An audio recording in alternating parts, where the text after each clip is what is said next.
દાદી નાનીમાંના જૂનવાણી 50 ઘરેલું ઉપચાર। 1. જો તમારા મોઢામાં છાલા પડી ગયા હોય તો સવારે ખાલી પેટે દહીં સાથે કેળાનું સેવન કરો। 2. રાત્રે સૂતા પહેલા 7 પલાળેલી બદામની છાલ કાઢી તેમાં થોડી સાકર ભેળવીને ખાવાથી આંખોની રોશની તેજ થાય છે।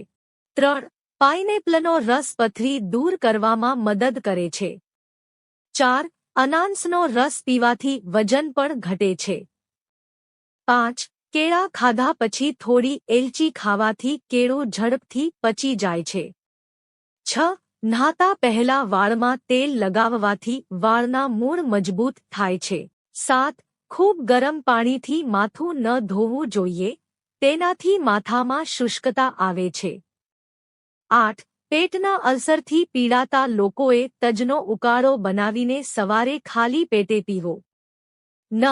જો તમને લૂઝ મોશનની સમસ્યા હોય તો કેળાને દહીંમાં ભેળવીને ખાઓ। 10. સૂતા પહેલા લીંબુ ચાટવાથી સારી ઊંઘ આવે છે। 11.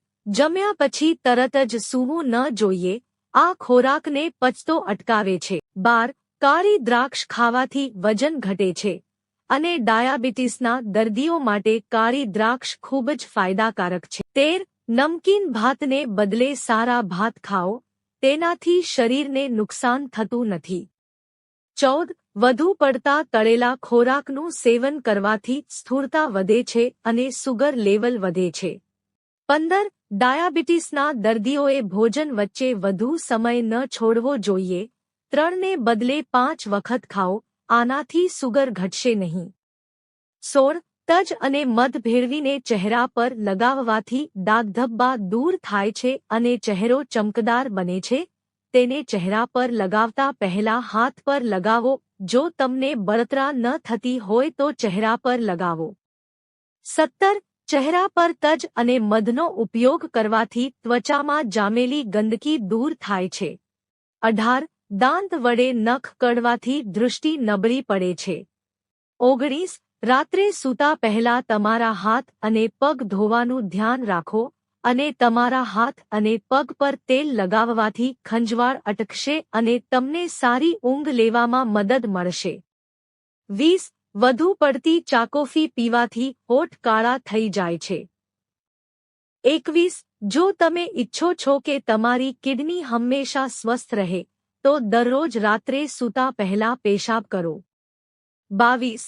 જો તમારા હાથપગ સુન્ન થઈ ગયા હોય તો 1 ગ્લાસ પાણીમાં 1 ચમચી મધ અને અડધા લીંબુનો રસ ભેળવીને પીવો, તેનાથી તમારા હાથપગ સુન્ન થતા બંધ થઈ જશે। 23. સ્નાન કરતી વખતે કાનમાં પાણી આવી જાય તો જે દિશામાં પાણી ગયું હોય તે જ દિશામાં કાનને નમાવવો અને કાનમાંથી પાણી નીકળી જશે। 24. કિડનીની પથરીથી દૂર રહેવા માટે રોજ તરબૂચ ખાઓ। 25.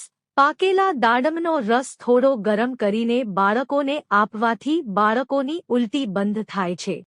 26.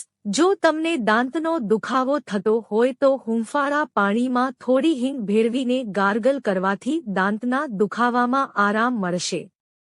27. જો તમને સખત શરદી હોય તો ચણાના લોટનો હલવો બનાવીને ખાઓ અથવા કઢી બનાવીને ખાઓ।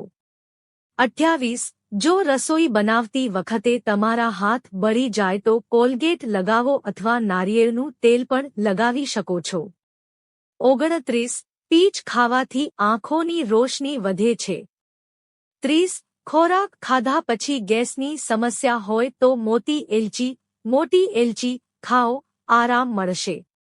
31. લીંબુની છાલ પર સાકર લગાવીને હોઠ પર ઘસવાથી હોઠની કાળાશ દૂર થશે। 32. જમવાના અડધા કલાક પહેલા 1 કે 2 ગ્લાસ પાણી પીવો, તેનાથી પેટ સ્વસ્થ રહે છે। 33. ચમેલીના ફૂલને સૂંઘવાથી ગળામાં આવતી લાળ અટકે છે। 34. હસવાથી મગજનો તણાવ ઓછો થાય છે, હસવાથી માણસને અનેક રોગોથી બચાવે છે। 35. સૂતા પહેલા આદુનો નાનો ટુકડો ખાઓ, તમારું પેટ બહાર નહીં આવે। 36. જો તમે થોડી મહેનત કરો છો તો ચોક્કસ થોડું અત્તર પહેરો। 37. આમલીને રાત્રે પાણીમાં પલાળી રાખો પછી તમારા વાળને પાણીથી ધોઈ લો અને બદામ કે નારિયેળના તેલથી માથામાં માલિશ કરો, તે લાંબા અને ઘટ્ટ થઈ જશે. 38.